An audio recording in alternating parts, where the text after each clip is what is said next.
Voilà, Monsieur le Président Longeot, mes chers collègues, Madame la Présidente. Donc, nous continuons notre cycle d'auditions relative au projet de rapprochement entre Veolia et Suez par votre audition, Madame Dominique Sénéqué, vous qui êtes présidente du fonds d'investissement Ardian. Voilà, et si certains d'entre nous ne connaissaient pas ce fonds, je crois que depuis quelques jours, nous le connaissons parfaitement. Madame la Présidente, par contraste avec le fracas, j'allais dire, de la bataille médiatique que se livrent depuis plusieurs mois les principaux protagonistes du feuilleton économique Veolia-Suez, vous êtes resté jusqu'à présent plutôt en dehors du feu des projecteurs et des tribunes de presse. Nous sommes donc heureux de vous recevoir pour échanger au sujet de vos projets pour Suez, comme nous l'avons fait, je vous l'ai indiqué, il y a quelques instants avec le fonds Méridian et M. Déo. Veolia, qui a annoncé l'été dernier son intention d'acquérir son principal concurrent Suez, n'a cessé de présenter son projet de fusion comme le seul à même de garantir que Suez reste français face au risque de la concurrence chinoise et d'éventuelles cessions à des acteurs étrangers. Dans les dernières communications de M. Frérot du groupe Veolia, il oppose souvent un projet industriel français à un projet financier américain. Depuis plusieurs mois, le nerf de la guerre, si vous me permettez l'expression, est donc celui d'éventuelles offres ou d'éventuels autres projets alternatifs à celles présentées par Veolia. Est-il possible d'imaginer un autre avenir pour Suez qui ne passe pas par une fusion avec Veolia, une prise de contrôle étrangère ou une vente à la découpe à Meridiam ou à d'autres concurrents? C'est en réponse à cette question qu'Ardian est entré par 2 fois dans le dossier Veolia-Suez depuis l'été, d'abord en septembre dernier, où le fonds d'investissement que vous présidez a fait connaître son intérêt pour les 29,9% de Suez visés par l'offre d'achat de Veolia auprès d'Engie. Vous avez finalement renoncé à déposer une offre concurrente, expliquant vouloir donner du temps aux discussions. Ensuite, il y a un mois, vous avez finalement déposé avec le fonds américain GIP une lettre d'intention portant un projet alternatif pour le groupe Suez. Projet alternatif, est-ce un projet industriel, est-ce un projet financier, vous nous le direz. Pourriez-vous tout d'abord nous éclairer sur les raisons qui ne vous ont pas permis à l'automne de déposer l'offre que vous avez finalement déposée en janvier? Est-ce en raison de l'absence d'un partenaire tel que GIP, de difficultés à mobiliser les financements nécessaires, tout simplement par manque de temps? Ce calendrier nous interroge sur le cadre dans lequel s'est déroulé l'examen par Engie de l'offre de Veolia. En effet, l'ultimatum qui a été déposé par Veolia dans un délai d'1 mois ne semble pas avoir permis l'émergence justement d'offres alternatives qui étaient pourtant à portée de main, résultant en un blocage de plusieurs semaines, j'allais dire maintenant de plusieurs mois, et en un durcissement des positions respectives. Un délai minimal serait-il souhaitable dans ce type de situation? En outre, l'État aurait-il pu jouer un plus grand rôle pour faire jouer la concurrence et accompagner des offres alternatives telles que celle d'Ardian? Je pense que vous attendiez à ce que je vous pose cette question. Je crois que vous aviez d'ailleurs informé le ministre de l'Économie que vous travailliez sur une proposition. Comment est-ce que cette proposition a été reçue? Estimez-vous qu'un soutien de la Caisse des dépôts ou de BPI-France aurait pu permettre de constituer plus rapidement une offre alternative à celle de Veolia? J'en reviens aux événements les plus récents. Alors que beaucoup présentaient l'offre d'Ardian et GIP comme une opportunité de sortie par le haut du blocage dans lequel se trouvaient Veolia et Suez, l'OPA, lancé lundi dernier, semble refermer la porte à tout dialogue et abandonner tout semblant d'amicalité, pourtant sur lesquels les uns et les autres s'étaient engagés. Quelles sont les conséquences concrètes du lancement anticipé de l'OPA sur votre offre de rachat de participation au capital de Suez? Pourriez-vous nous indiquer si votre projet impliquait lui aussi une OPA sur une partie du capital du groupe ou s'agissait-il uniquement de racheter les 29,9% anciennement détenus par Engie? Ensuite, les négociations amorcées avec Veolia avaient-elles abouti? Étaient-elles au bout? Voilà en quelques lignes, Madame, les questions que je voulais vous poser avant de passer la parole à mon collègue, le Président Longeot. Merci, Madame la Présidente Prima. Madame la Présidente, mes chers collègues, nous poursuivons nos auditions de ce jour en entendant à présent la Présidente de la société Ardian, Madame Dominique Sénéqué, dans le cadre des travaux du comité de suivi Veolia-Suez. Madame la Présidente, la presse vous présente comme le chevalier blanc de Suez. Vous présidez Ardian, une société française d'investissement, société privée, qui gère plus de 110 milliards de dollars d'actifs, qui fait de votre groupe un des grands acteurs mondiaux du non-coté. Vous annoncez le 17 janvier avoir noué une alliance avec le fonds américain GIP, Global Infrastructure Partners, et remis à Suez une lettre d'intention pour un projet alternatif à celui de Veolia, en précisant qu'il s'agit d'une solution amicale et non concurrente. Voilà pour le contexte. Votre société a créé en 2005 un pôle infrastructure, mais il ne s'agit pas du cœur de vos actifs. Vos expériences passées dans le secteur de l'eau n'ont pas toujours été des succès, comme en témoigne votre investissement dans la SOR, passé à côté de la faillite en 2013 avec une dette de près de 2 milliards d'euros. Vous comprendrez que les parlementaires que nous sommes nourrissent à juste titre des inquiétudes quant à l'intérêt que vous manifestez à l'activité eau de Suez. Cela nous conduit dans un premier thème de question. Quel projet industriel portez-vous aux côtés de Suez? Quel est votre horizon d'investissement dans un secteur où la temporalité se mesure en décennies? Pourquoi vous êtes allié avec GIP, un fonds d'investissement américain à la recherche de taux de rentabilité élevés, ce qui n'est pas le cas du marché de l'eau en France? L'eau n'est pas un actif comme les autres. Elle est essentielle pour nos territoires, essentielle pour nos collectivités. La qualité et le prix de l'eau est un enjeu majeur pour les élus locaux. Leur bilan est évalué à l'aune de l'évolution de la fiscalité et des services rendus à la population, mais s'appuie également sur la modération, et c'est important, la modération de la hausse des prix de l'eau. Les maires et présidents d'intercommunalités y sont très sensibles. Et la bataille de l'eau qui accourt actuellement les inquiète à bon droit. Quelle est votre approche en tant qu'investisseur? Comment comptez-vous rentabiliser cet investissement et quels engagements prenez-vous pour l'emploi, la qualité de service et le prix de l'eau payé par le consommateur en finalité? Votre fonds a manifesté un intérêt dans cette opération en septembre dernier pour finalement ne pas donner suite et laisser Veolia acheter les parts que détenait Engie dans Suez. Le 17 janvier, vous avez remis une lettre d'intention à Suez dans le cadre d'une proposition amicale. Ce sont vos termes. Celle-ci n'a pas été rendue publique. En quoi consiste-t-elle et comment s'articule-t-elle avec l'offre de Veolia? Comment avez-vous travaillé avec Suez? Quels sont vos objectifs sur ce dossier?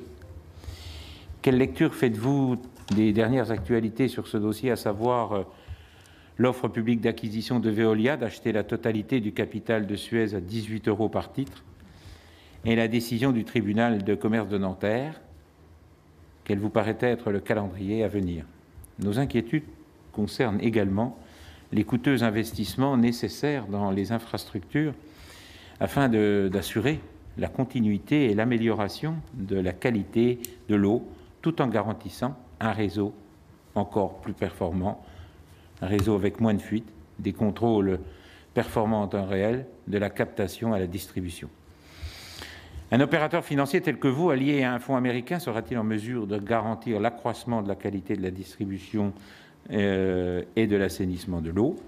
Notre commission de l'aménagement du territoire et du développement durable est très attachée à ce que l'école française de l'eau continue à prospérer et conserve son expertise et son savoir-faire au service des territoires, au service des élus, en un mot, au service de nos concitoyens.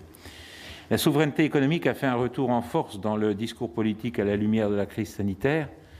Nous ne voulons pas que le savoir-faire français dans le secteur de l'eau soit vendu à la découpe d'ici plusieurs années à des groupes étrangers. Nous souhaitons vous entendre sur ces nombreux sujets, connaître votre sentiment quant aux craintes qui s'expriment et dont nous sommes les relais. Ce sujet comporte de nombreuses zones d'ombre sur lesquelles j'espère, Madame la Présidente, que vous ferez toute la lumière. Je vous cède la parole. Merci. Nous vous écoutons, Madame la Présidente. Madame la Présidente, Monsieur le Président, Mesdames les sénatrices et Messieurs les sénateurs, merci de votre écoute et de votre disponibilité. En 2005, comme je vous le disais, j'ai eu l'honneur d'être auditionné comme rapporteur sur le sujet de la privatisation d'EDF lorsque Gérard Larcher avait créé une commission économie à cette occasion. Ardian s'appelait encore AXA Private Equity. Depuis, nous sommes devenus Ardian, une société de gestion indépendante, internationale et majoritairement détenue par ses 750 collaborateurs. Plus de la moitié travaillent à Paris. Ardian est comparable aux autres sociétés de gestion françaises que sont Amundi, BNP Paribas Asset Management ou encore AXA Investment Managers. Et à ce titre, Ardian est soumis à toutes les réglementations et aux autorités de supervision nationales comme l'AMF en France, la SEC aux États-Unis, la FCA à Londres et quelques autres, puisque nous sommes dans 15 bureaux. Nous nous sommes développés depuis 24 ans dans de très nombreux secteurs, et notamment celui des infrastructures. Nous gérons effectivement aujourd'hui, comme vous l'avez dit, Monsieur le Président, près de 90 milliards d'euros, ce qui nous fait de nous le premier de très loin acteur européen et le 5e mondial, après 4 Américains. Nous gérons ces capitaux qui sont confiés par des investisseurs, qui sont des fonds de retraite, plutôt, on va le dire, étrangers, puisqu'il n'y a pas beaucoup de fonds de pension en France qui investissent à très long terme, des sociétés d'assurance, des fonds souverains.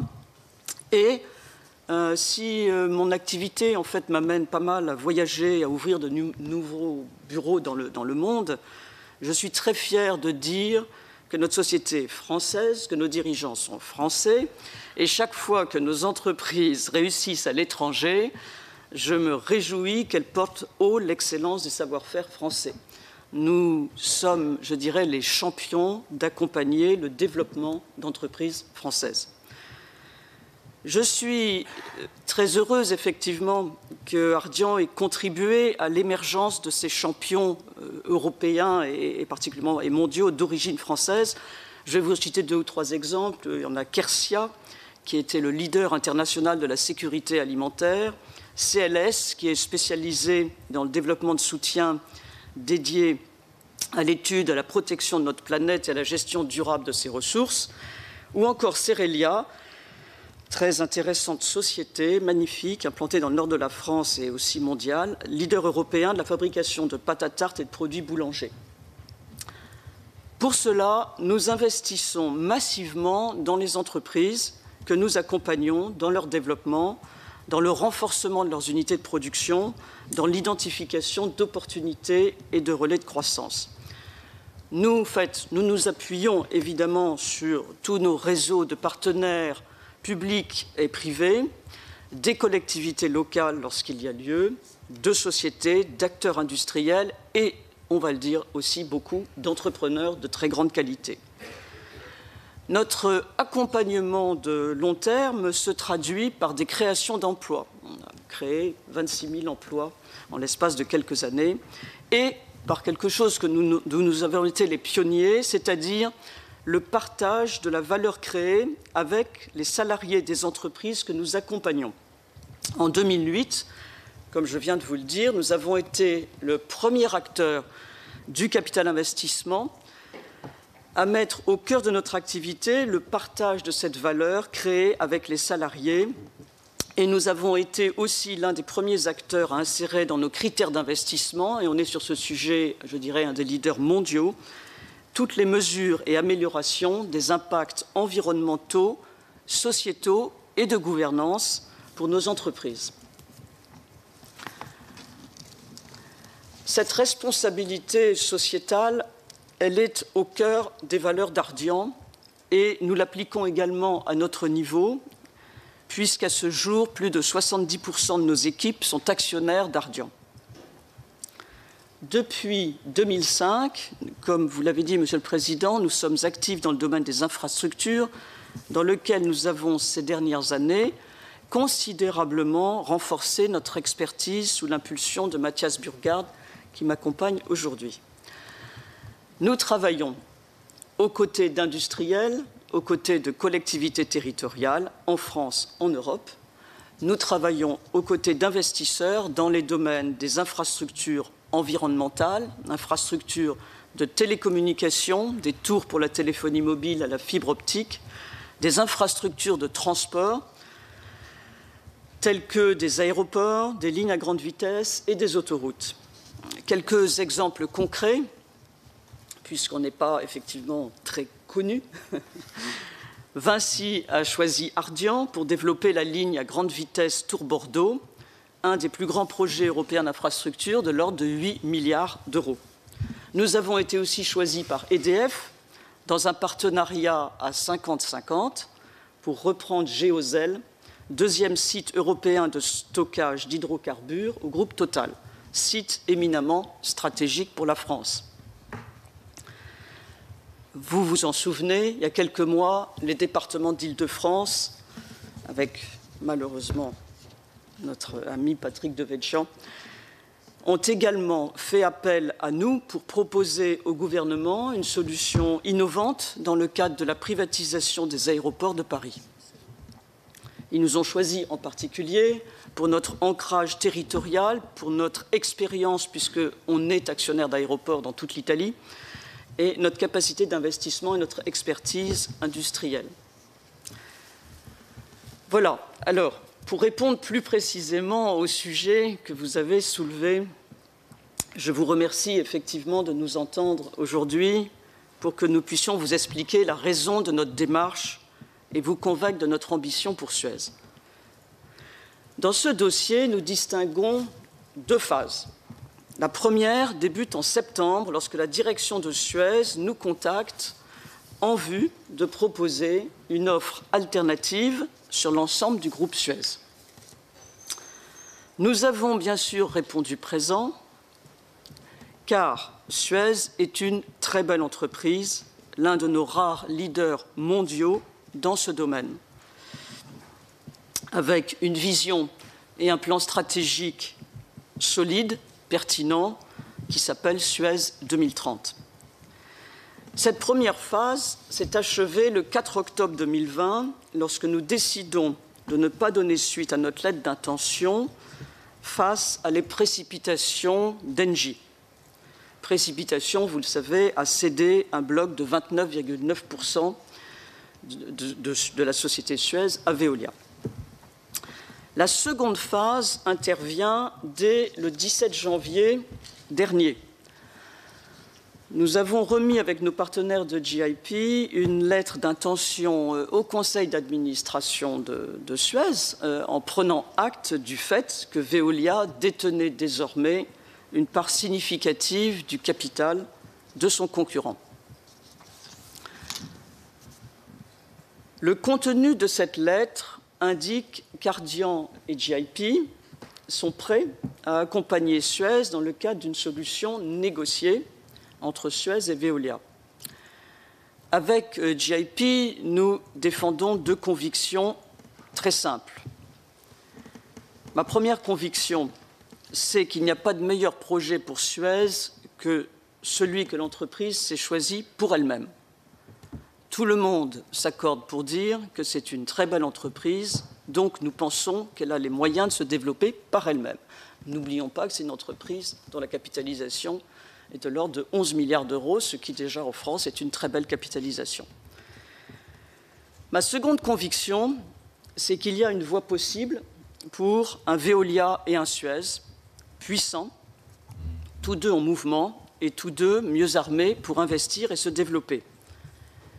En recentrant chacune de ces deux entreprises sur leurs points forts et avec des stratégies industrielles fortes et cohérentes, la France pourrait compter sur deux champions mondiaux, moteurs d'innovation et créateurs d'emplois.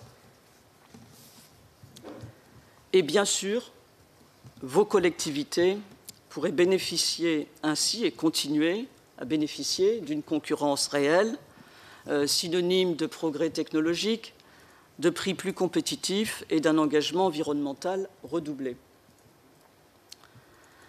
Nous sommes donc toujours prêts à accompagner une solution négociée qui permettrait à Suez de continuer de mettre son plan en œuvre dans une version adaptée, bien évidemment, à la nouvelle donne.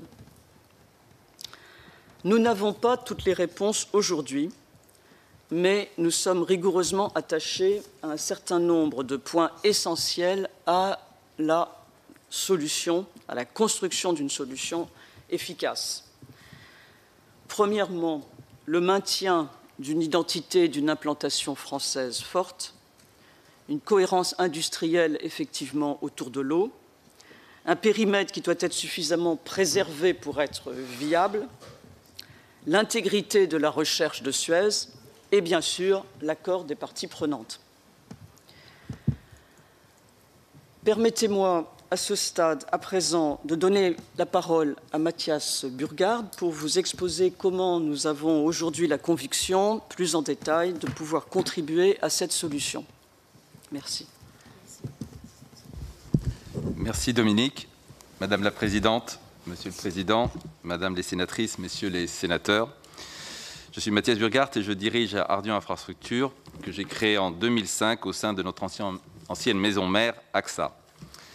Depuis 2010, nous avons investi plus de 16 milliards d'euros dans des infrastructures de transport, d'énergie, de télécommunications et de services environnementaux. Notre conviction est que les infrastructures ont beaucoup changé. Elles nécessitent aujourd'hui la mise en œuvre de partenariats nouveaux pour se renforcer, se développer et surtout pour apporter des solutions concrètes aux grands défis et aux transitions que nous vivons, économiques, technologiques, démographiques et bien sûr écologiques.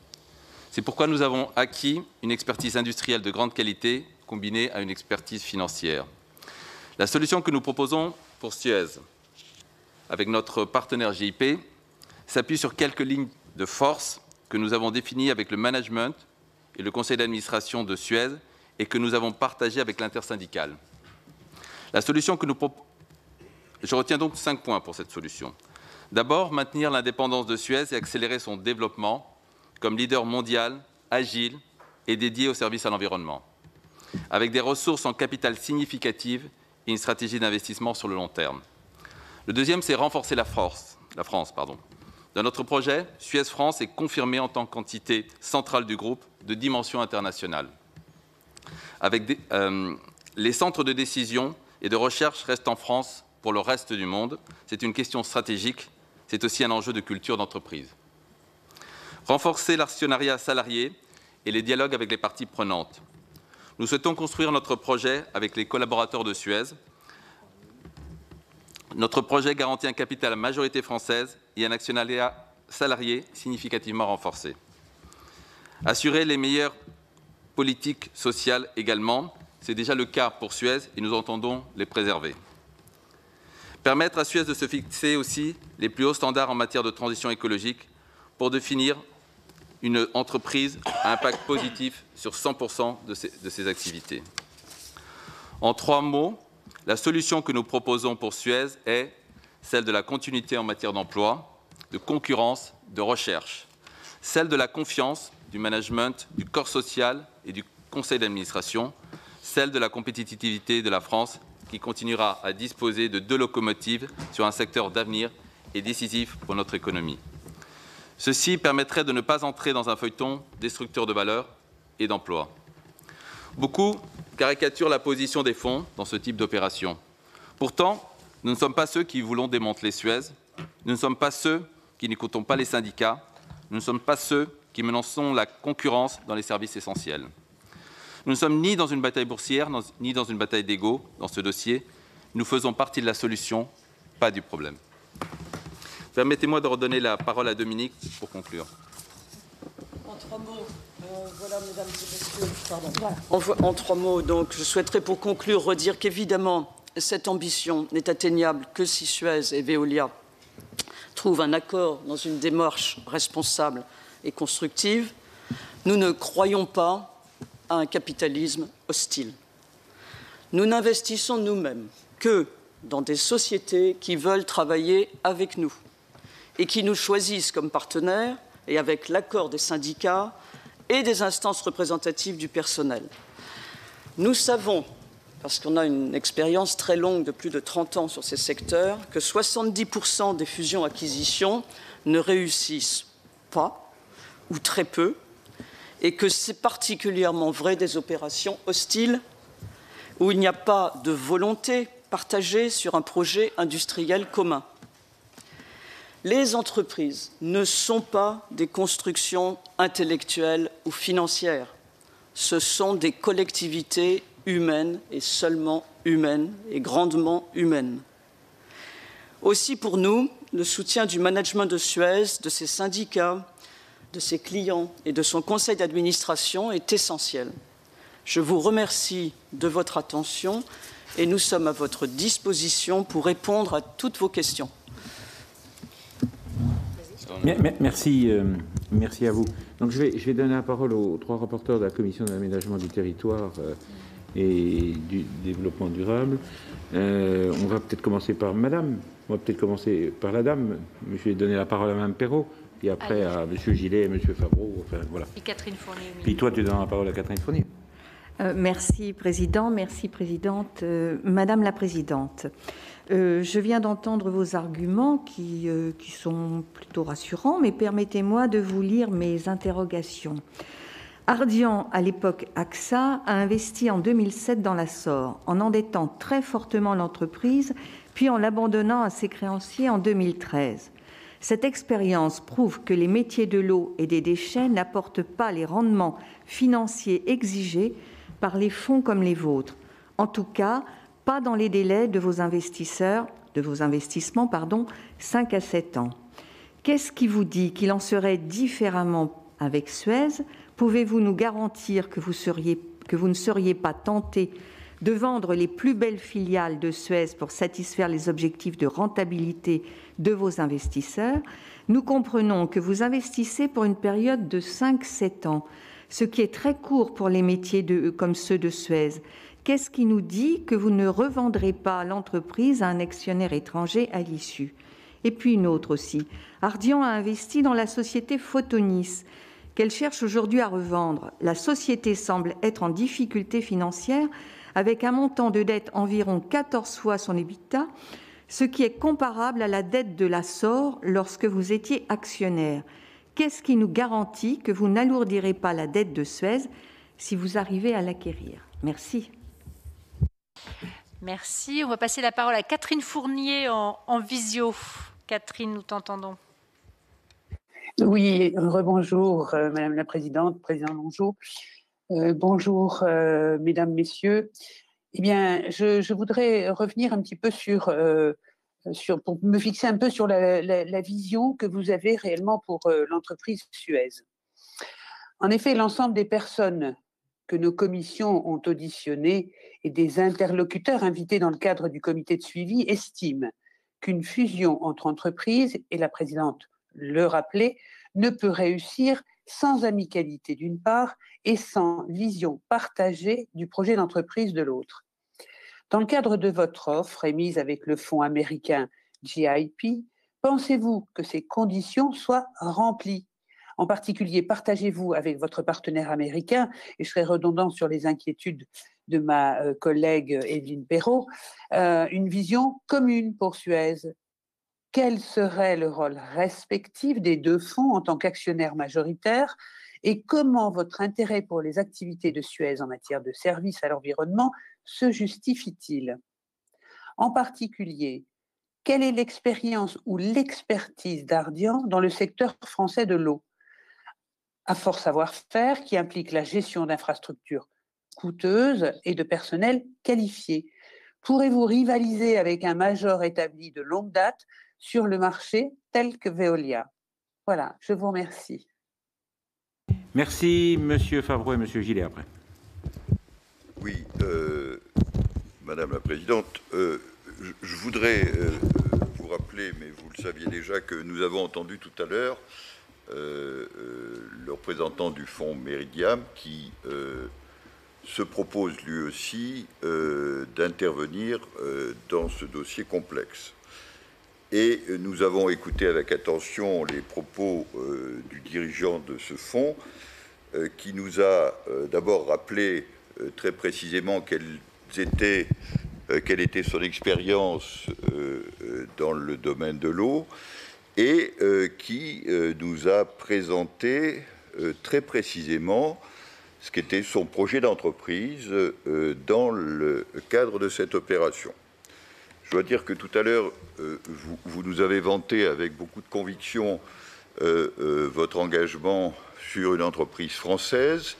Vous aviez une ambition pour l'entrepreneuriat français et donc que vouliez donc le bien, et rien que le bien, de la société Suez. Reste que je n'ai pas trouvé dans vos propos la précision que j'attendais. D'abord, ça vient d'être évoqué, le fait que la proposition que vous faites est une proposition, et on en est dans ce dossier où on a souvent confondu les propositions, les pré-offres et les offres d'acquisition, les offres d'achat. Il est important, si vous voulez, que nous sachions précisément à quel niveau se trouve la proposition. Et donc, dans ce contexte précis, vous faites de surcroît une offre avec un fonds d'investissement américain dont nous n'avons pas entendu beaucoup parler tout à l'heure. Vous n'avez pas dit grand-chose, mais il est quand même à vos côtés sur ce fonds.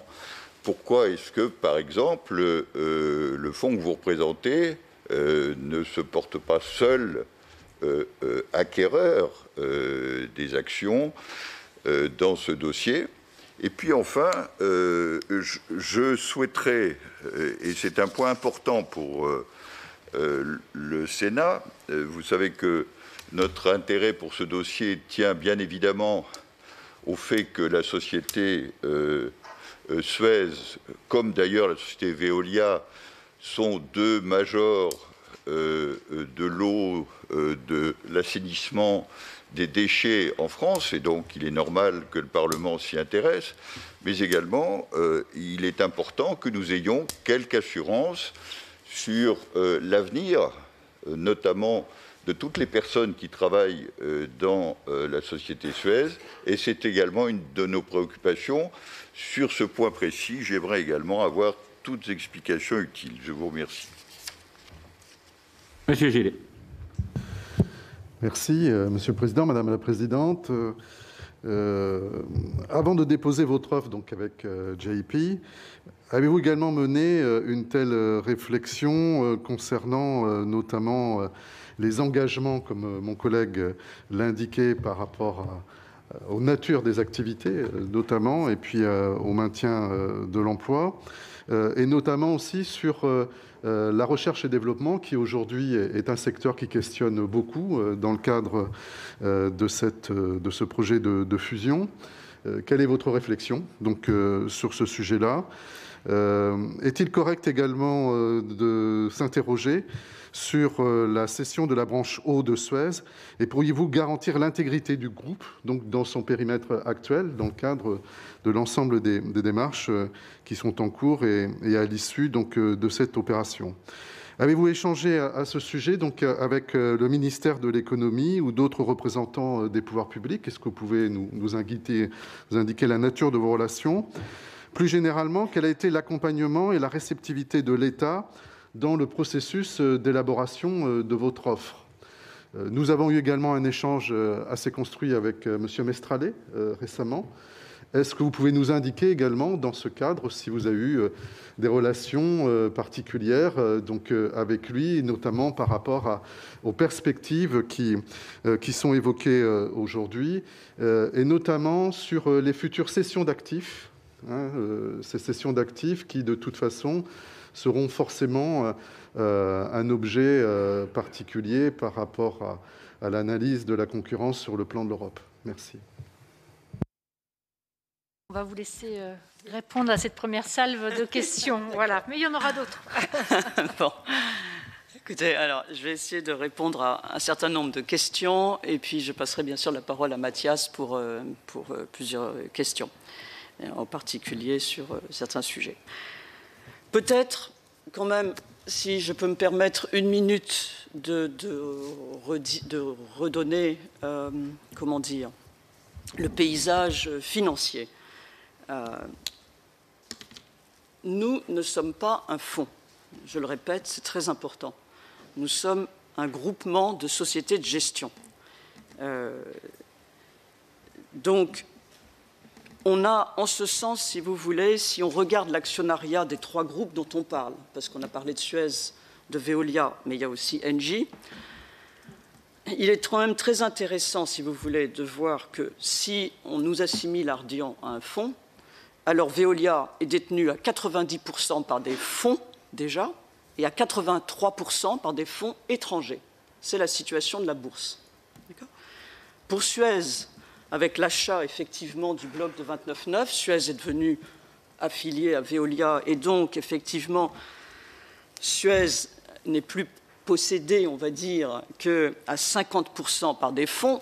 Nous appelons ça des sociétés de gestion qui gèrent un certain nombre de ce qu'on appelait avant, excusez-moi, c'est dû à mon âge, des OPCVM, des organismes de placement collectif en valeur mobilière, mais qui souvent n'ont pas de personnalité morale, donc société par gestion. Et c'est en ce sens que j'ai dit tout à l'heure, Madame la Présidente, que Ardian est comparable à Amundi, on est moins gros bien évidemment, et plus spécialisé sur des investissements de long terme.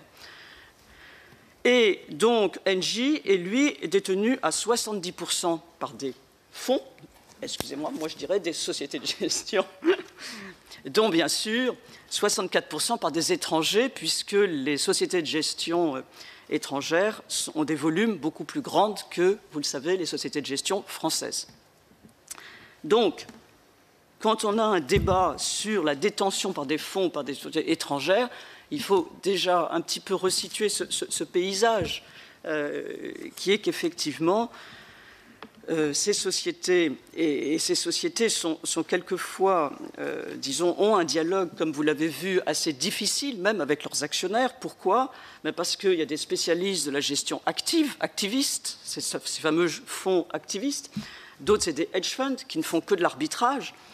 Et la différence, justement, entre Ardian et ses actionnaires qui sont cotés en bourse, enfin dont le métier est l'achat en bourse, c'est justement la longueur de la détention des actifs.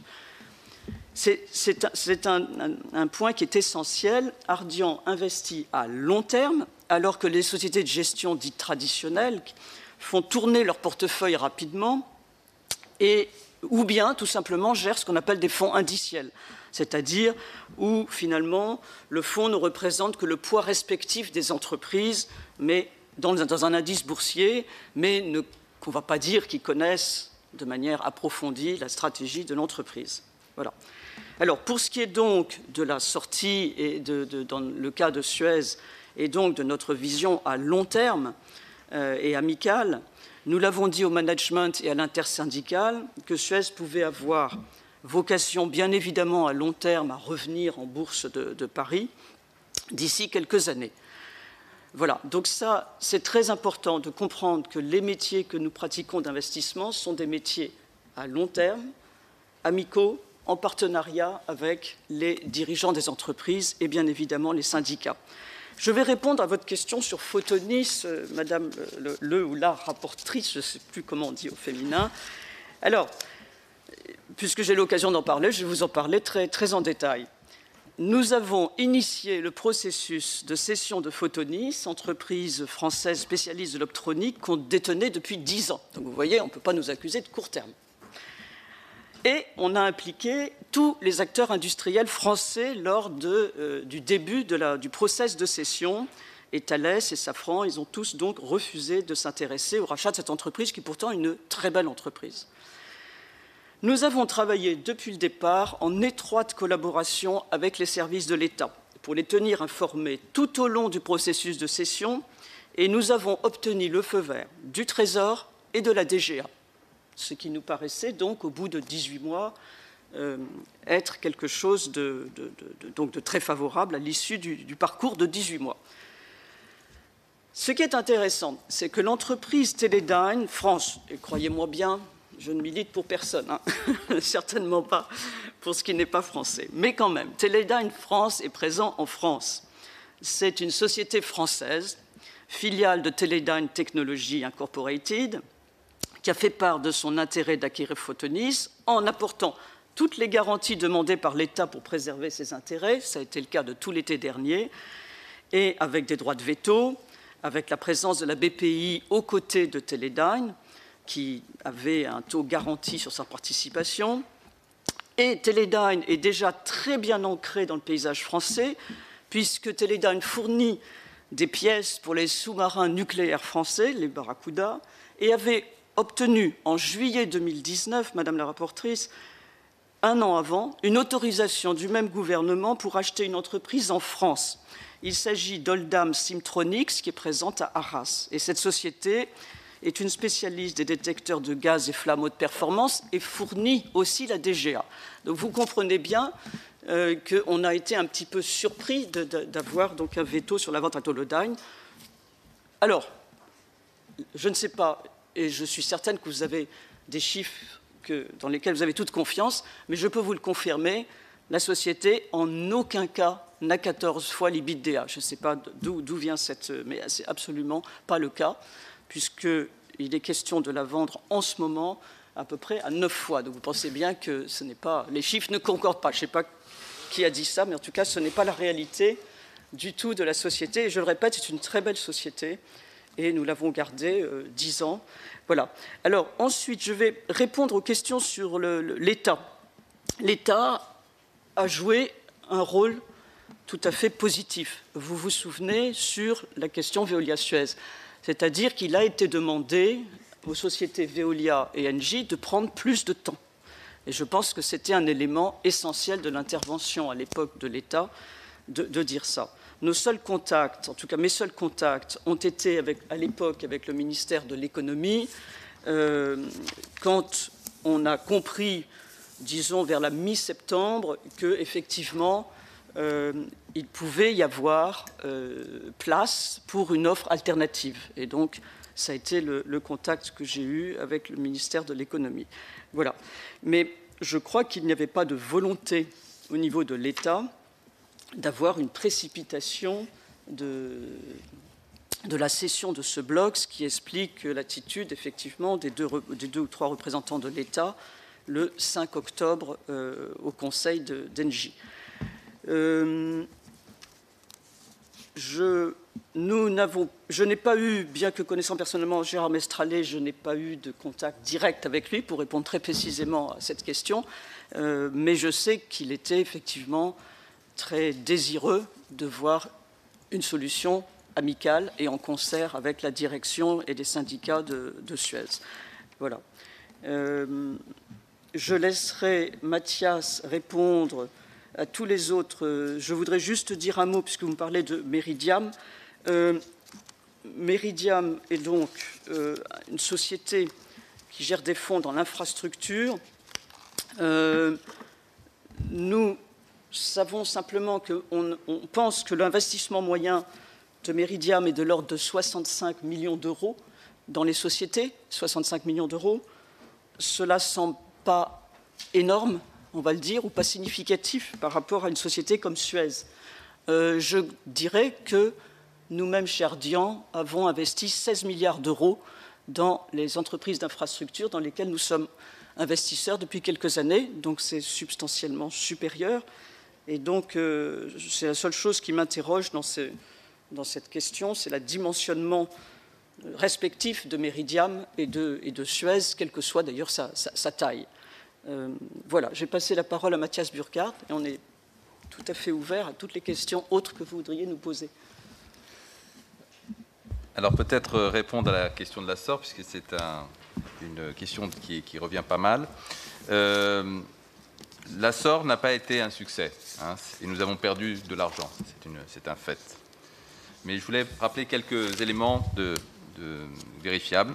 La SOR est une filiale de Séché Environnement et de la Caisse des dépôts, et nous n'étions qu'un actionnaire minoritaire. D'ailleurs, nous avions agi toujours en investisseur responsable, et à ce jour, la SOR est toujours un acteur important avec une part de marché sensiblement égale à celle qui était la sienne au moment où nous étions actionnaires. Alors, qu'est-ce qui est intéressant de ce que nous avons analysé de cette expérience difficile? D'abord, nous avons investi juste avant la crise financière et nous avons très vite retrouvé face à une situation économique extrêmement dégradée et à un marché de l'eau en France qui était en train d'évoluer, puisque vous savez qu'il y avait un certain nombre d'évolutions de réglementation sur l'eau, notamment sur la collecte d'un certain nombre de taxes. Ensuite, la SOR était et est toujours un acteur essentiellement français, positionné essentiellement sur le marché de l'eau en France. Vous savez que c'est un marché mature, c'est un marché qui a une décroissance structurelle depuis des années des volumes d'eau pour des raisons environnementales, couplée à une baisse effectivement des marges, puisque vous savez qu'en France, nous avons un système d'affermage dans lequel ce n'est pas la société gestionnaire qui investit, mais les collectivités locales. Donc, il est essentiel pour traverser les cycles et pour faire face à cette structure de marché qui est mature, voire en déclin, d'avoir des relais de croissance à l'international. Le troisième élément, c'est que, et là aussi c'est une leçon que nous avons tirée, le rapprochement de Séché Environnement et de l'Assor s'est révélé une mauvaise idée, tant les cultures et les modes de travail des deux entreprises étaient différentes. Voilà ce que je voulais vous dire sur l'Assor. C'était pas la taille. La taille, la culture, je crois que c'était très difficile, ça s'est très vite révélé difficile d'intégrer les deux entreprises. Dominique a répondu sur Meridiam. C'était la précision de l'offre sur Suez, peut-être dire que pourquoi ça ne peut pas être très précis au jour d'aujourd'hui non plus. Et peut-être aussi vous parler de GIP, qui est notre partenaire. GIP a été choisi par Suez. Ils ont organisé un concours de beauté, comme on dit. Et bien sûr, ils nous ont consulté sur la qualité des différents partenaires qui pouvaient nous rejoindre. GIP, c'est une société, c'est un leader mondial dans le domaine des infrastructures. Ils ne font que de l'infrastructure, ils n'investissent que dans le domaine des infrastructures. Et encore dans l'infrastructure, ils n'investissent que dans deux domaines, l'énergie et l'environnement et les transports. C'est une société donc, qui existe depuis 2006 et qui investit, son premier continent où il investit, c'est l'Europe, avec plus de 40% de ses investissements qui ont été réalisés en Europe, avec un montant d'investissement sensiblement égal au nôtre, puisqu'on parle de 15 milliards d'euros rien qu'en Europe. C'est une société qui partage les mêmes critères de long terme et de critères d'intégration ESG comme nous. C'est aussi une entreprise qui a une vision très industrielle, c'est son héritage, c'est des anciens de G-Water, que nous. C'est quelqu'un que nous connaissons bien puisque nous avons travaillé avec eux, nous avons été co-actionnaires avec eux d'entreprises très importantes, dont une entreprise en Espagne qui s'appelle CLH et qui gère tout ce qui est tous les centres de stockage et de transport d'hydrocarbures. Donc c'est une entreprise totalement essentielle et nous avons été co-actionnaires pendant de nombreuses années et c'est une entreprise et donc on sait très bien qu'on peut travailler très bien ensemble. Donc pour le projet, sur la rentabilité, vous avez plusieurs questions sur la rentabilité. L'infrastructure, dans les fonds d'infrastructure, sont des fonds à 15 ans. Nous avons des fonds d'une durée de 15 ans. Et encore, nous pouvons, comme c'est parfois le cas, créer des fonds de continuation, c'est-à-dire pour continuer à détenir ces entreprises lorsqu'elles sont très stratégiques. Je donne quelques exemples. Tour Bordeaux, le projet que nous avons réalisé avec Vinci, d'ailleurs Meridiam nous a rejoint quelques mois après. La 88, une autoroute en Normandie, ce sont des sociétés, ou alors Calista, ce sont une plateforme d'énergie renouvelable. Ce sont toutes des entreprises que nous détenons depuis plus de 10 ans et que nous avons, qui maintenant sont détenues par un fonds, qui sont gérés par nous, un fonds de continuation. Voilà un peu pour vous donner un peu en matière d'horizon. En ce qui concerne la rentabilité, et pour revenir aux propos que je tenais au début, je pense que les infrastructures nécessitent un nouveau mode de partenariat. Je prends pour preuve évidemment l'exemple de ADP que mentionnait Dominique, mais nous avons récemment, une des dernières opérations, nous avons investi aux côtés des collectivités locales allemandes de Basse-Saxe dans une société qui s'appelle EW, qui a tout le monopole sur cette région-là de tout ce qui est électricité, gaz, mais aussi d'infrastructures de télécommunications. Les collectivités locales ont organisé un concours de beauté, elles détenaient 100% de la société et voulaient chercher un partenaire pour être leur partenaire minoritaire. Donc dans ce cas, nous sommes partenaires minoritaires, mais influents, puisqu'ils nous ont choisis pour les aider à développer cette entreprise dans le cadre d'un projet de transition énergétique. Et donc notre rentabilité est tout à fait compatible avec celle des collectivités locales. Ce n'est pas un exemple isolé, et c'est une des raisons pour lesquelles les départements nous ont choisis dans ADP. Nous sommes le partenaire de la ville de Milan. Encore une fois, la ville de Milan est majoritaire, nous sommes minoritaires, pour les aider à développer l'aéroport de Milan. Donc c'est une nouvelle forme de partenariat, et je crois qu'aujourd'hui, la volonté de détenir seul, de contrôler seul, est une mauvaise idée lorsqu'il s'agit d'infrastructures essentielles parce que personne ne peut prendre la responsabilité tout seul et personne n'a le savoir-faire ni l'intelligence uniquement pour gérer ce genre d'infrastructures qui sont complètement intégrées à des territoires. Donc, pour reprendre la question, pourquoi GIP n'y est pas allé tout seul? Parce que GIP partage exactement le même avis. Ils sont pourtant très gros en termes d'investissement d'infrastructures, mais ils comprennent que c'est une très mauvaise idée de vouloir investir tout seul dans une entreprise de l'importance de Suez et rechercher des partenaires. Ils ont été, bien sûr, ils nous ont dit tout de suite, nous on veut être à parité avec vous, ni plus ni moins. Et bien sûr, nous sommes ouverts à un capital qui sera majoritairement français et à accueillir des investisseurs institutionnels français, publics ou privés.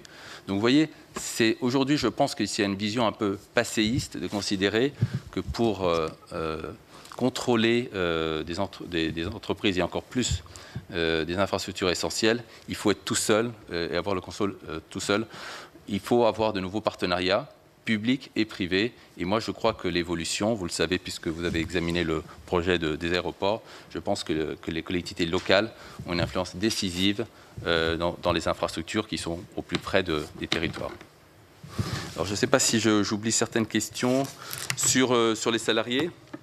Je pense que le mieux, c'est de leur poser la question, mais je crois qu'à plusieurs reprises, ils ont marqué leur souhait d'avoir un projet alternatif qui préserve l'indépendance de Suez. Moi, je les ai rencontrés à 2 reprises et je pense qu'ils ont vraiment le désir d'accueillir un projet qui soit alternatif et qui préserve l'indépendance de Suez, qui soit aussi ambitieux. Il faut absolument que ce projet ait une cohérence industrielle, donc c'est au management de Suez à le proposer. Et il faut qu'il soit ambitieux pour les raisons que je vous donne, c'est-à-dire que le marché français est un marché mûr. Si on veut avoir des entreprises qui continuent à investir, continuent à innover, je vous ai parlé de recherche, la recherche est fondamentale. Suez est particulièrement en avance en matière de recherche. Il investit proportionnellement plus que son concurrent. Et donc, cette recherche, elle ne peut s'alimenter que si elle a évidemment un contour suffisant, si elle peut nourrir un réseau international. Les marchés que sont l'Amérique du Nord, l'Asie, sont essentiels pour nourrir la recherche. Je ne sais pas si j'ai oublié quelque chose. Ouais. Juste, vous nous avez demandé aussi, monsieur le sénateur, à juste titre, des précisions sur Suez et notre offre. À ce stade, on ne peut pas être très précis. Ce qui est précis, c'est ce qui a été public, c'est-à-dire le communiqué de presse de Veolia du 26 janvier, vous le savez, 2021, qui a listé les actifs de Suez que Veolia considère comme stratégiques. Donc il a listé, il y a donc l'eau en Espagne, l'eau au Chili, l'eau aux États-Unis, les déchets au Royaume-Uni et les déchets en Australie. Donc la liste des actifs stratégiques désirés par Veolia a été donnée officiellement dans un communiqué de presse. Nous avons demandé au management de Suez, effectivement, qu'est-ce que ça représentait en volume. Alors, ils nous ont confirmé que cela représentait seulement 4,6 milliards d'euros de chiffre d'affaires sur un total de 17-18 milliards d'euros du groupe Suez. Et je vais vous dire notre première réflexion, je dirais de pur bon sens, c'est de dire à quoi bon une telle opération hostile, on va le dire maintenant. Hein. À un moment, elle cherchait à être amicale, là, on ne sait plus trop où on est. Sur 100% du capital, s'il n'y a que 30% de l'activité qui intéresse Veolia. Je vous dis, c'est vraiment des raisonnements de pur bon sens. Et puis, en tant que Française, résidente française, contribuable et vieille française, et je me mets aussi à la place, je vais vous dire, des salariés de Suez, France. Quelle surprise également de constater qu'aucun actif de Suez en France n'est considéré comme stratégique pour Veolia. Je mets à la place du personnel de Suez, c'est quand même un petit peu désagréable de lire que ce qui est stratégique ne concerne absolument pas les 40 000 salariés. 40 000 salariés, c'est à peu près la moitié de l'effectif global de Suez. Voilà. Donc, c'est pour dire que aujourd'hui, tout le monde sait qu'effectivement, l'OPA donc, a été lancée par Veolia et que dans cette OPA, la commission de la concurrence à Bruxelles n'acceptera pas que le groupe reste avec tout Suez. Donc les discussions sont faites entre les deux groupes, ou en tout cas on espère qu'elles seront faites entre les deux groupes pour aboutir à quelque chose qui sera très bien pour l'ensemble des salariés, et en particulier certainement tous les salariés français.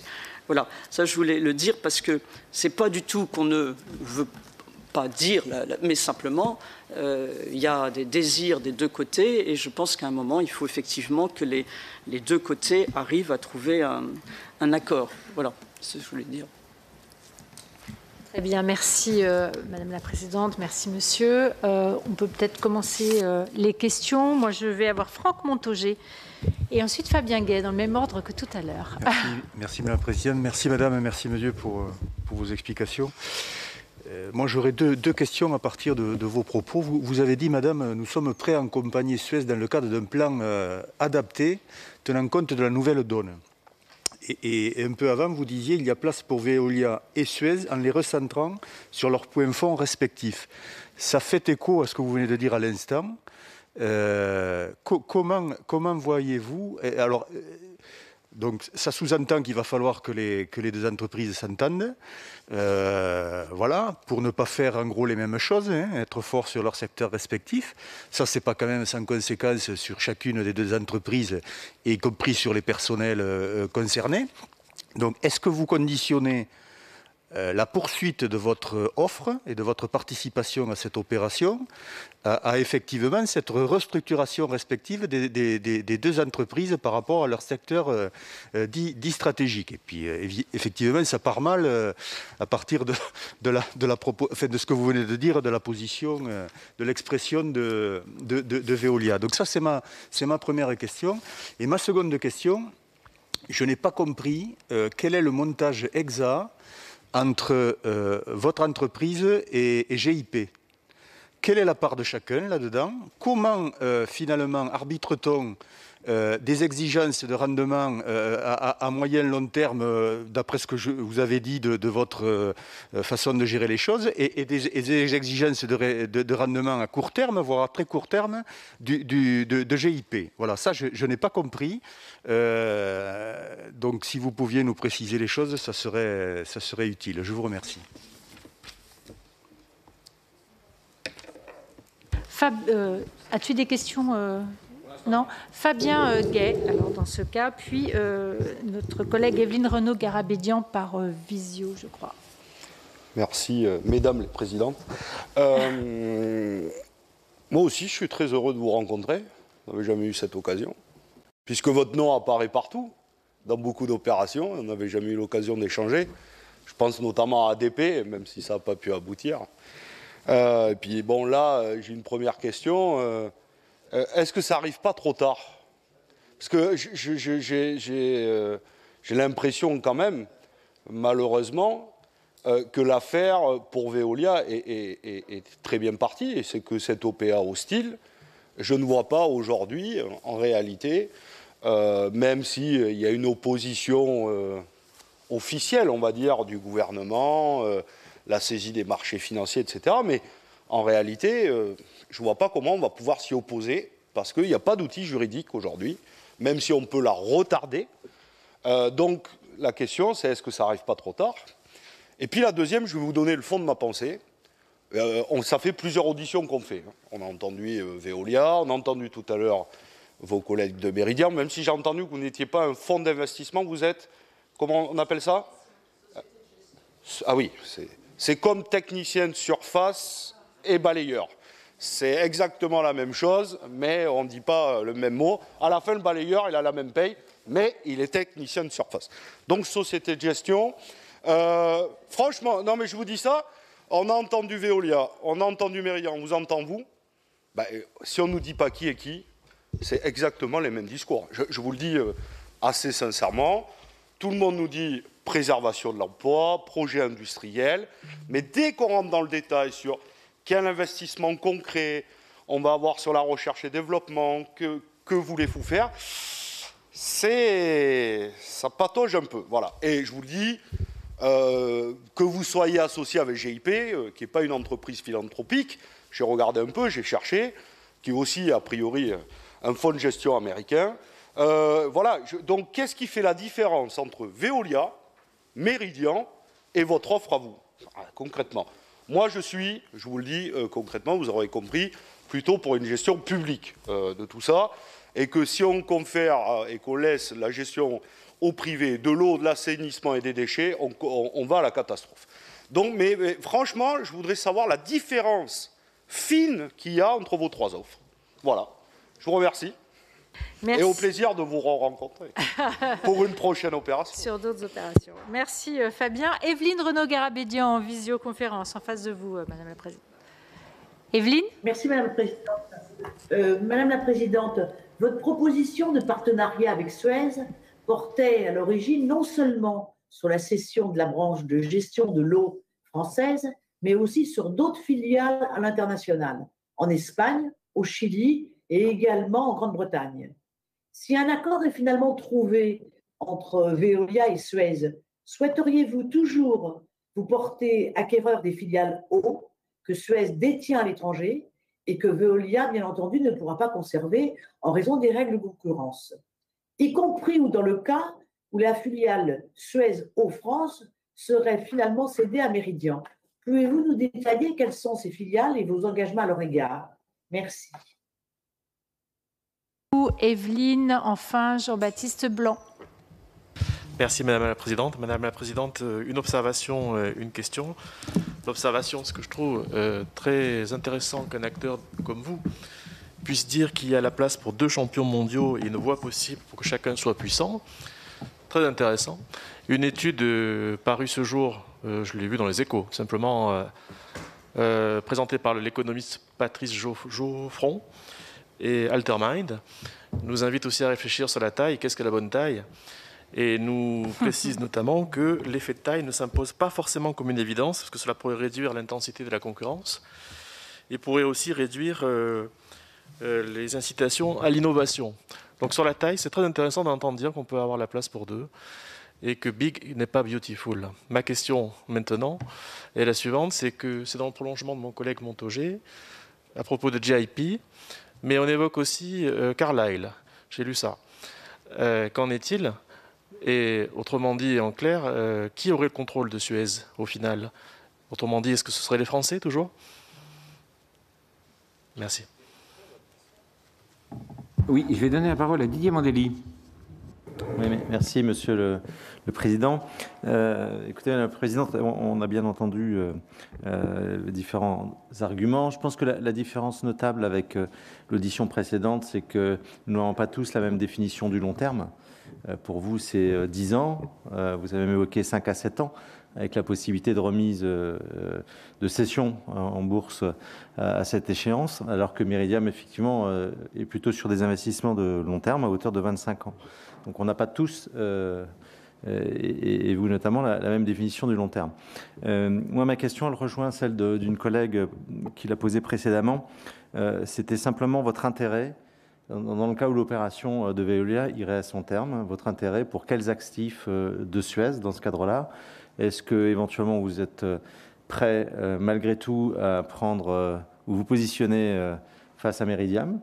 Et puis, évidemment, sur les autres actifs à l'étranger dont Veolia pourrait être amené à se défaire, est-ce que vous confirmeriez votre intérêt pour une acquisition partielle des activités? Je vais juste rajouter quelques questions, si vous me le permettez. D'abord, une question peut-être technique, mais on a du mal à comprendre ces événements passés. Je voudrais revenir sur l'offre de septembre. Alors des journaux bien informés, mieux informés que la représentation nationale, nous indiquaient qu'en septembre, Ardian avait reçu un feu vert de Bercy pour déposer une offre alternative. Cette même chaîne d'information nous indique qu'Engie vous aurait prévenu, je ne sais pas par quel moyen, et je mets le conditionnel, que votre offre était considérée comme hostile et vous aurait désincité à proposer une offre. Donc je voudrais savoir si c'est vrai, si ces éléments qui sont reportés par BFM d'ailleurs sont exacts ou pas, parce qu'on voudrait vraiment comprendre cette affaire-là. La deuxième question, c'est effectivement rapport à à l'offre et aux discussions possibles aujourd'hui. Il y a eu des discussions entre Veolia et Suez, notamment il y a une dizaine de jours, ce fameux vendredi pré-OPA. Est-ce que finalement les discussions, elles montraient des écarts sur les périmètres que vous souhaitiez obtenir? Est-ce que finalement Veolia veut tout, sauf ce que l'autorité de la concurrence l'obligerait à vendre? Et puis, est-ce que vous, de l'autre côté, vous voulez tout l'eau, par exemple, de façon internationale? Est-ce que c'est là-dessus que porte votre différence? Et puis, dernière question, peut-être un peu provocante, Madame la Présidente, mais aujourd'hui, il y a une OPA, Suez est sous offre, puisque, voilà, l'autorité des marchés a accepté. On va considérer que l'offre Suez est sous offre. Est-ce que vous êtes prête, avec votre fonds, à faire une contre-OPA?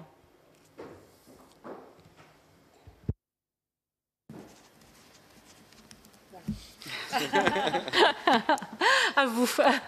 Bon, je vais commencer par vous répondre à vous, puisque la question est plus fraîche, comme on dit.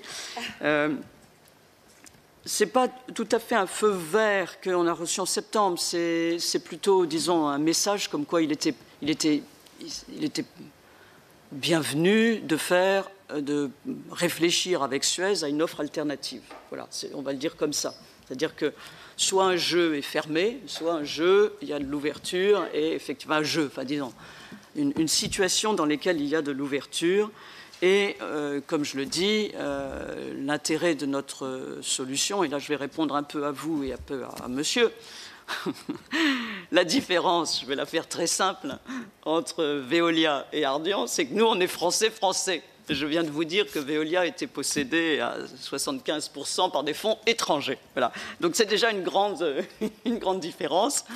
Mais il y en a d'autres. Je reviendrai tout à l'heure là-dessus, mais avant que j'oublie de vous dire la grande différence. Et puis, nous sommes effectivement des investisseurs de très long terme. Alors, je reprends aussi, je suis désolé, je vais un peu dans le... Mais quand vous me dites la définition du long terme, il y a quelqu'un d'autre qui a posé la question là-dessus sur 25 ans, 5-7 ans.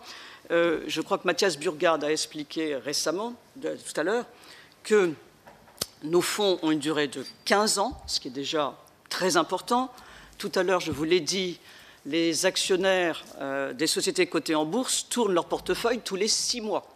Donc on ne peut pas, disons, dire que les sociétés de gestion comme les nôtres sont des investisseurs de court terme, c'est tout l'inverse. Nous sommes des investisseurs de long terme. Nous avons la même gouvernance que des sociétés cotées en bourse. La seule chose, c'est que l'horizon d'investissement est justement beaucoup plus long et nous ne sommes pas soumis, vous le savez, à la dictature des résultats trimestriels. Donc ça, c'est très important. Dans le cas également, si vous voulez, il faut voir, puisque je vous dis que Veolia appartient, alors je ne me souviens plus le chiffre, c'est 75%, enfin c'est écrasant le chiffre de la détention étrangère des capitaux dans nos sociétés cotées en bourse. Hein. Mais donc, quand vous mettez Suez au-dessous, ça veut dire que vous faites aussi passer Suez sous contrôle étranger, monsieur. Et ce n'est pas c'est du contrôle étranger privé. D'accord ? Voilà. Tandis que notre solution, c'est une solution de capital à majorité français, et même plus français que maintenant, puisque tout à l'heure, je vous ai dit que Suez est également, alors grâce à l'achat, on va le dire, de 30% de Veolia, Veolia est une entité française au niveau de sa structure juridique, mais par contre, l'actionnariat est étranger. Voilà. Donc ça, c'est important. Et que, donc, nous sommes un investissement de long terme, et le 25 ans, bien sûr qu'on le fait aussi, Monsieur Déo et Meridiam n'en a pas la primeur, il n'a pas le monopole de l'investissement à 25 ans, on pourrait prendre une phrase célèbre. Lorsque M. Burgard vous dit que certaines autoroutes ont été prises et mises dans un fonds, ce qu'on appelle de continuation, c'est-à-dire que c'est toujours Ardian qui gère, mais par contre, c'est passé sous de nouveaux actionnaires. Dans le particulier, l'exemple que tu as donné, c'est le groupe AXA et un fonds de pension qui ont acheté des actifs, et c'est toujours Ardian qui les gère. Et donc, on doit en être à 20 ans, à peu près, de détention. Et on pourra vous donner des chiffres très précis si vous les voulez. Voilà. Alors ensuite, pour les déclarations, je suis désolée, je réponds un peu comme vos questions, vous m'en voulez pas. Alors, le journal en septembre, je l'ai dit, en fait, ce qui s'est produit, c'est que Suez est quand même une entreprise d'une certaine taille. Elle est, vous savez, en capitalisation, elle est très proche de Veolia. On parle de deux sociétés qui, finalement, l'une, je crois, vaut 13 milliards en bourse et l'autre 11 milliards. C'est des égaux, ce n'est pas des sociétés très différentes en termes de taille. Voilà. Et je dirais même que la marge bénéficiaire de Suez est supérieure à celle de Veolia. Bon. Alors, ce qui s'est produit, c'est que, effectivement, on a compris le 4 au soir, là je reviens à ce que vous disiez, le 4 octobre au soir, que la société Engie était pressée de vendre, clairement. Voilà. Ils étaient pressés de vendre, et donc qu'effectivement, la société Engie considérait que la confirmation d'une lettre d'intention par Ardian serait inamicale, parce qu'elle serait, disons, regardée le lundi matin par le conseil d'administration. Effectivement, il y aurait deux possibilités. Une qui demandait, je le répète, pour 18 milliards de chiffre d'affaires, c'est quand même assez difficile de faire un due diligence en l'espace d'une semaine. En tout cas, ça ne serait pas sérieux. Et donc, il nous fallait 6 semaines de plus. Voilà. Et donc, c'est devant le refus d'Engie d'accepter ces délais qui étaient demandés pourtant par le ministère de l'économie que donc nous avons retirer le dépôt d'une deuxième lettre d'offre. Voilà. Donc ça, c'est ça. Alors maintenant, pour la question des périmètres, il faut que nous restions modestes. C'est-à-dire que nous avons deux groupes industriels, Veolia et Suez. Nous avons Veolia qui a aujourd'hui 29,9% de Suez. Et donc, il est très clair que c'est à eux, et c'est en particulier à eux deux, de discuter d'un périmètre d'activité, et c'est eux qui doivent le définir, qui est un périmètre qui sera viable, qui ne sera pas un tout petit Suez, qui sera quand même quelque chose de très substantiel.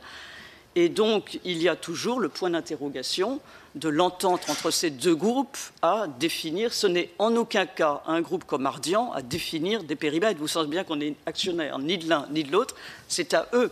Et effectivement, pour vous préciser, suivant les résultats, effectivement, les acheteurs du nouveau Suez peuvent être différents de tout ce qu'on a envisagé même avant. Donc il ne faut pas, on ne peut pas, c'est pour ça que, je le répète, on ne peut pas être plus précis que ce qu'on est aujourd'hui, puisque ça résultera de l'accord entre les deux groupes. Voilà. Alors les rendements, je veux dire, les rendements en infrastructure, quand on vous dit c'est de l'ordre de 8%, ça n'a rien à voir avec les rendements qu'on demande dans d'autres catégories d'investissement, que nous demandent d'ailleurs nos investisseurs. Comme vous le savez, les taux longs sont complètement ou négatifs, ou le taux à 30 ans de la Bundesbank est négatif encore. Le taux français est à 0,40.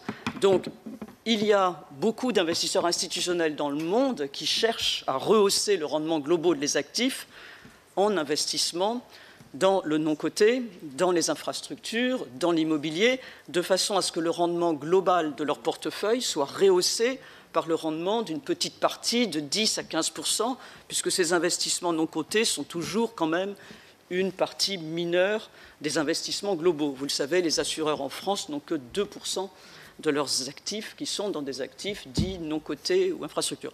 Donc, je vais vous donner un chiffre, la bourse américaine depuis le 1er janvier a monté de 4,76% en 6 semaines. Alors si on annualise le rendement sur l'année, c'est bien supérieur aux 8% que je viens de citer. Donc tout est relatif. Un taux de 8% est un taux qui est tout à fait correct. On dit que les bourses sur très très long terme, les bourses font, on va dire, 400 points de base au-dessus du Libor, entre 400 points de base et 500 points de base. Donc ça voulait dire 8%, ça veut dire que c'est des actifs un peu plus à risque, donc ils méritent une petite prime de rendement. Mais ce n'est pas non plus des rendements, disons, qui sont mauvais pour l'entreprise. Voilà.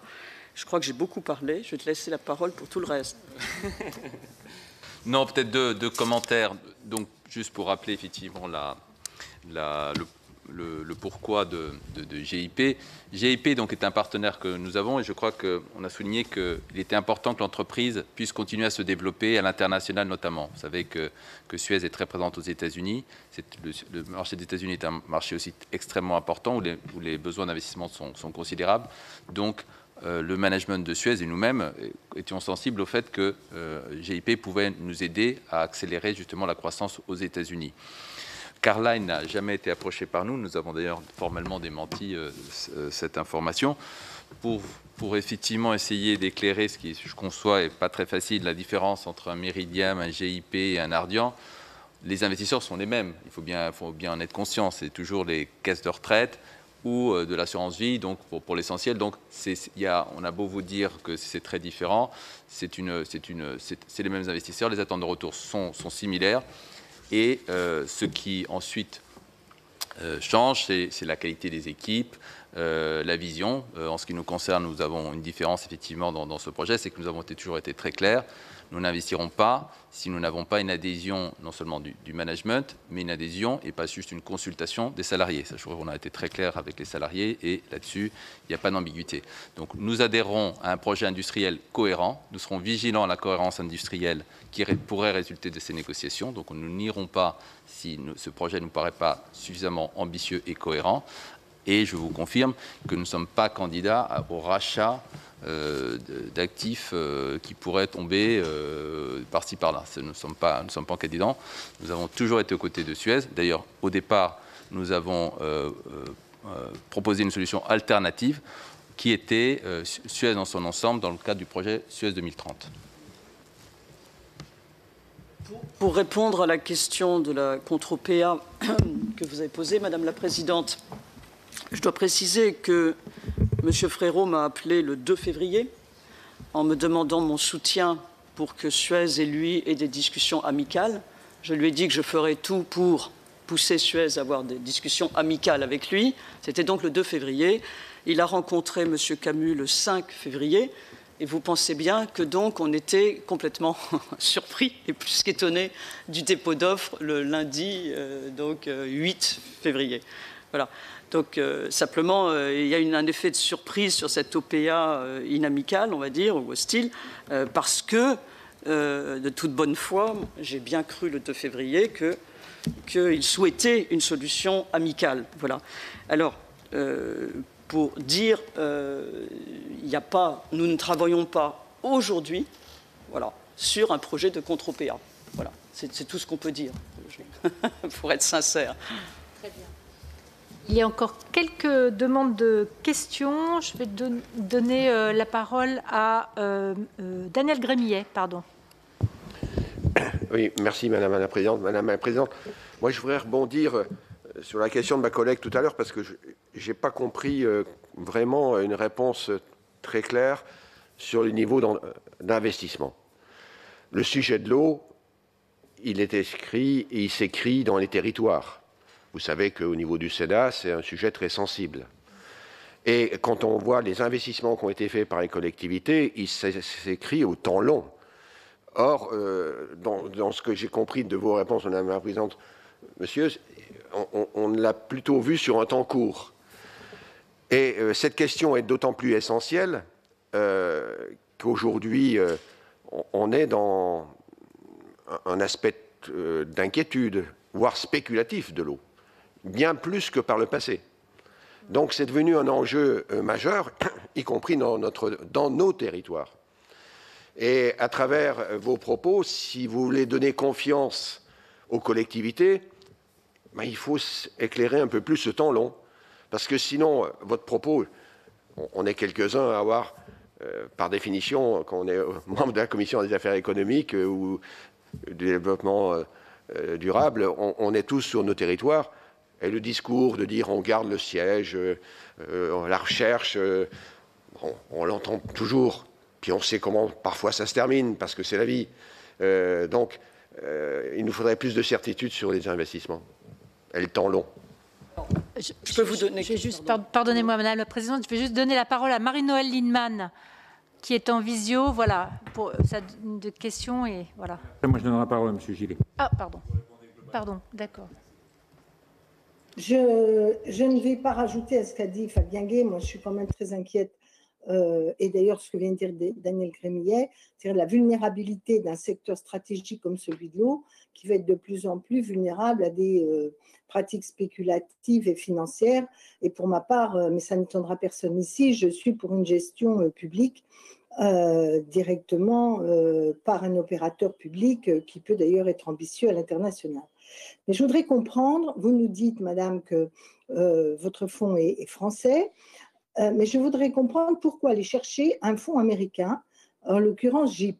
Et quand vous nous donnez l'argumentaire, vous nous expliquez que comme vous voulez vous développer à l'international, il faudrait un fonds américain, ce qui n'est pas la preuve. Hein. Il y a des tas de développements à l'international avec des fonds qui ne sont pas d'origine américaine. Et d'autre part, ça tend à dire quand même que dans votre préoccupation de rendement, parce que j'ai surtout entendu des analyses de placement financier plus que de géostratégie industrielle, ça tend quand même à dire que vous attachez au développement international, quand on vous écoute, beaucoup plus d'importance au rayonnement de la gestion de l'eau et par ailleurs des déchets dans le cas de Suez sur le territoire national et en Europe. Donc moi, la question que je me pose, c'est pourquoi aller chercher un partenaire américain et après nous expliquer que vous êtes un fonds français. Moi, je trouve que ça nous donne une grande vulnérabilité. Alors certes, tous les fonds sont liés à des rendements, à des comment s'appelle, des retraités, des choses comme ça. Mais enfin, celui qui maîtrise le fonds est quand même essentiel dans les choix stratégiques. Donc pourquoi aller chercher un opérateur américain? Monsieur Gillet. Oui, merci. Deux questions très rapides. Vous avez parlé du marché mature à l'heure actuelle au niveau national, donc la nécessité d'aller à l'international en termes de développement. Ceci dit, sur le marché français aujourd'hui, on assiste à une évolution des DSP vers en fait de nouvelles approches de régie où les opérateurs sont amenés à avoir une nouvelle offre de services, notamment en termes de compétences et d'ingénierie. Est-ce que cette orientation a été travaillée en particulier? Quel est votre regard sur ce sujet-là? Et puis pour clôturer, en fait, qu'est-ce que vous espérez aujourd'hui? Est-ce que vous espérez la nomination d'un médiateur dans ce dossier-là pour le faire évoluer favorablement? On va vous laisser répondre maintenant. Alors, on va vous laisser répondre à ces trois dernières questions. Je crois que nous serions très heureux pour répondre à la dernière question qu'il y ait la nomination d'un médiateur. Quand les situations deviennent un peu aussi difficiles, ça peut être extrêmement positif qu'un médiateur soit nommé. Voilà. Alors, je crois que sur les temps longs des investissements, on a répondu plusieurs fois qu'on pouvait avoir un investissement entre 15 et 25 ans sans aucun sujet. Sur les investissements, je vais vous donner 2 ou 3 chiffres qui concernent le groupe Ardian. Les investissements cumulés que nous avons faits sur toute la période de détention de nos entreprises sont de l'ordre de 30% de la valeur d'acquisition initiale de l'entreprise. C'est donc un chiffre très significatif. Et nous avons investi plus de 16 milliards d'euros dans les investissements sur toutes les sociétés du périmètre d'Ardian Infrastructure depuis 2010. Donc c'est des chiffres qui sont considérables. Voilà. Et on a même observé et calculé qu'il y avait eu une accélération du rythme d'investissement dans les portefeuilles représentant les actifs que nous avons donc acquis par rapport aux capacités d'investissement sur les mêmes sociétés qui étaient préalablement détenues par des acteurs industriels. Donc je crois qu'il ne faut pas, disons, croire que les financiers n'investissent pas. Au contraire, les financiers disposent de capacités de financement qui sont extrêmement importantes aujourd'hui, en particulier dans le secteur de ce qu'on appelle du non-coté. Et donc, tous ces investissements sont aisément finançables par les sommes que nous levons auprès de tous les investisseurs. Voilà. Donc, je pense qu'on peut être rassuré. Alors, maintenant, il y a eu 2 fois la question de la gestion publique.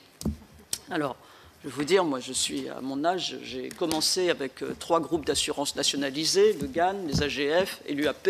Je suis très à l'aise avec la gestion publique. J'ai toute confiance dans la gestion publique. Et donc, il n'y a pas de sujet pour nous sur la gestion publique ou sur la reprise de certaines gestions par les collectivités. Donc, je n'argumenterai pas sur ce sujet, puisque j'ai vu des gestions publiques très bien faites, j'ai vu des gestions privées très bien faites, et j'ai vu aussi des gestions publiques ou privées très mal faites. Donc le mot public n'a pas d'incidence, je dirais, sur la qualité de la gestion. Mon credo, vous le savez, c'est beaucoup plus le credo sur les équipes de gestion qui sont en charge des entreprises, quelles qu'elles soient. Voilà. Je vais passer la parole à Mathias. Juste pour compléter ce que vient de dire Dominique Sénéquier, je crois que il ne faut pas opposer public et privé. Je vous citais l'exemple, nous sommes récemment été choisis par les collectivités locales allemandes qui sont actionnaires à 75%, nous sommes actionnaires à 25%, donc ce n'est pas forcément incompatible. Je crois même que c'est une voie d'avenir. Et l'aéroport de Milan, c'est la même chose, c'est une société qui est majoritairement détenue par une collectivité locale. Je crois qu'il ne faut pas forcément opposer les deux. Et je crois que c'est quelque chose qui va même se généraliser, qui va avoir de plus en plus de présence en fait dans des infrastructures qui sont considérées comme essentielles. En ce qui concerne le fonds GIP, encore une fois, il faut savoir aujourd'hui que 40% des capitaux de Suez sont investis aux États-Unis. Pourquoi? Parce que vous savez qu'en France, nous avons un système de l'eau qui est l'affermage, et donc les investissements, et les investissements longs, sont faits par les collectivités locales. Et donc les capitaux propres et une partie des développements et de la croissance de Suez passent par l'étranger, parce que le marché français est essentiellement soit en affermage, soit il y a une tendance forte, je suis d'accord avec vous, à la mise en régie. C'est une tendance forte. Et du coup, les sociétés d'eau se concentrent de plus en plus dans des partenariats sur de l'ingénierie, mais qui nécessitent évidemment moins de capitaux. Donc il est essentiel pour une entreprise qui a une vocation internationale, parce que le secteur de l'eau est essentiel pour nous, Français, mais il est également dans les pays où nous investissons. Il est aussi important d'avoir des partenariats et d'avoir la présence d'investisseurs des pays où la société souhaite se développer. Dans les discussions qui sont avec Suez, le capital, de toute façon, resterait à majorité français, il faut le dire, et même plus français que maintenant, puisqu'on l'a dit, le capital est avec beaucoup de sociétés de gestion étrangères lorsque la société est cotée en bourse. Voilà. Et il y aurait aussi une part beaucoup plus importante d'actionnariat salarié, ce qui est toujours extrêmement dynamique pour les entreprises. J'ai une toute dernière question. Comme je vous l'ai dit, M. Frérot oppose maintenant beaucoup le projet industriel français contre un projet financier américain. Est-ce que vous considérez que le projet Suez 2030 est un projet industriel? Ah oui, certes. Ah oui, certes. Il n'y a pas une hésitation.